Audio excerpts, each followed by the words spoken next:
आज की हमारी कहानी है एक घमंडी मोर और एक बहुत समझदार कौवे की। एक समय की बात है, एक बहुत ही सुंदर और खुशहाल जंगल था जिसका नाम था बर्डलैंड। वहाँ दयालु राजा ईगल का राज था और हर पंछी एक दूसरे के साथ प्यार से रहता था।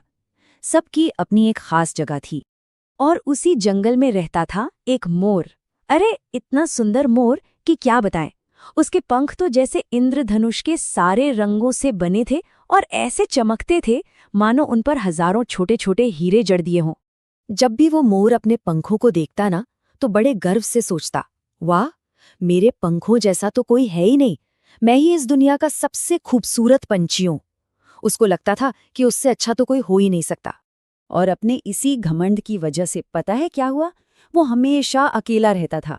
वो जंगल के दूसरे पंछियों से बात ही नहीं करता था और मन में सोचता, भला मैं इनसे क्यों बात करूं, कोई भी मेरे जितना सुंदर और शानदार नहीं है। अब जंगल के जो बाकी पंछी थे ना, उन्हें मोर का ये तरीका बिल्कुल पसंद नहीं आता था। वो आपस में कहते कि मोर बाहर से तो सुंदर है पर उसका दिल सुंदर नहीं है। लेकिन मोर को लगता था कि वो सब तो बस उसकी खूबसूरती से जलते हैं। लेकिन पास के ही एक पेड़ पर एक बूढ़ा और बहुत बुद्धिमान कौवा बैठा ये सब देख रहा था। उसने सोचा कि इस मोर को प्यार से एक छोटा सा सबक तो सिखाना ही पड़ेगा। तो कौवा एक हल्की सी मुस्कान के साथ मोर के पास गया। उसके दिमाग में एक बहुत ही अच्छी योजना थी जिसे वो अब शुरू करने वाला था।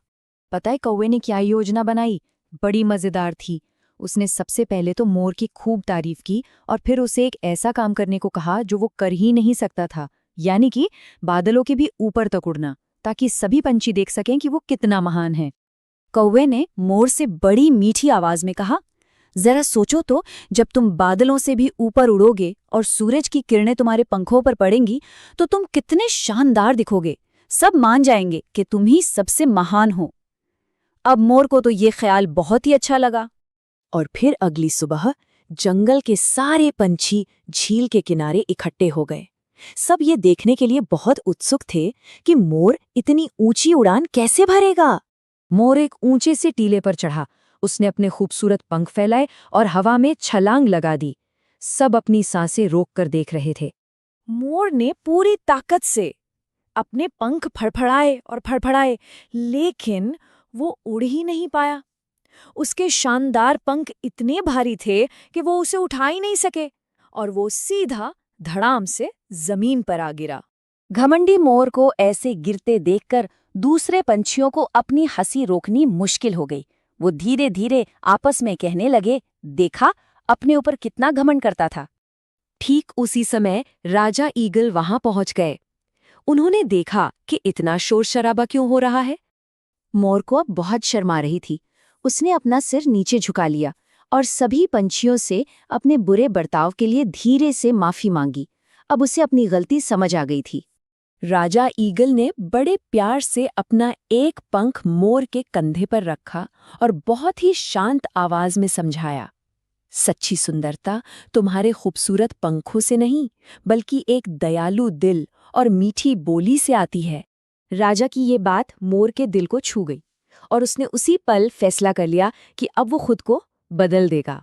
तो अब उसने दूसरे पंछियों में अच्छाई देखनी शुरू कर दी। वो तोते के पास गया और उससे कहा कि तुम्हारी बातें सुनना कितना अच्छा लगता है। फिर वो कोयल के पास गया और उससे बोला, तुम्हारा गाना तो बहुत ही मीठा है। ये सुनकर कोयल बहुत खुश हो गई और देखते ही देखते क्या हुआ, धीरे धीरे अपने अच्छे स्वभाव की वजह से जंगल के सभी पंछी उसके दोस्त बन गए। अब मोर अकेला नहीं था और उसका दिल पहले से कहीं ज्यादा खुश था। और अब जब जंगल का सबसे सुंदर पंछी सबसे दयालु भी बन गया था ना, तो वो जंगल बर्डलैंड पहले से भी कहीं ज्यादा खुशहाल और प्यारा हो गया। तो इस तरह मोर ने सीखा कि असली खुशी और सुंदरता तो सबके साथ मिलजुल कर प्यार से रहने में ही है। अच्छा, अब सोने से पहले हम सब सोचें, कल हम किसी से सबसे अच्छी, सबसे प्यारी बात क्या कह सकते हैं। बस इसी मीठे से ख्याल के साथ अब आराम से सो जाइए। मीठे मीठे सपने आए। शुभ रात्रि।